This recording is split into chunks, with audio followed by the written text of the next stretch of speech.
তো কলকাতার সেরা দুর্গাপূজার মধ্যে একটা হলো শ্রীভূমি স্পোর্টিং ক্লাব, যেটা দেখতে আমরা চলে গিয়েছিলাম কলকাতা সেই বিখ্যাত শ্রীভূমি স্পোর্টিং ক্লাবে। সকলকে শুভ শারদীয়ার প্রীতি ও শুভেচ্ছা। তো সবারই আস্তে আস্তে এখন থেকে ঠাকুর দেখা শুরু হয়ে যাবে, আমরাও শুরু করে ফেললাম। তো শ্রীভূমি স্পোর্টিং ক্লাবটা আমরা ঘুরতে চলে গিয়েছিলাম, সেটা রাস্তা থেকে খুব সুন্দর একটা লাইটিংয়ের মাধ্যমে করা হয়েছিল।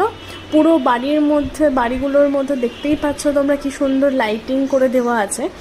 তো সেখানে গিয়ে আমরা গিয়ে শুনি কি আজকেই উদ্বোধন হয়ে গেল এই স্পোর্টিং ক্লাবের। কালকের থেকে দর্শনার্থীরা সন্ধে 7টার পর থেকে দেখতে। এবারের পুজোর থিম হলো স্বামীনারায়ণ অক্ষরধাম টেম্পলের আদলে বানানো হয়েছে। তো তোমরা কবে কবে এখানে দেখতে যাচ্ছ এবং তোমাদের এক্সপিরিয়েন্স কীরকম আমাকে জানাতে ভুলবে না। আমাদের যেহেতু পাস ছিল না তাই আমরা ভেতরে ঢুকতে পারিনি, কিন্তু কালকে থেকে প্রত্যেক দর্শনার্থীরা ভেতরে ঢুকে মাকে দেখতে পারবেন এবং উপভোগ করতে পারবেন।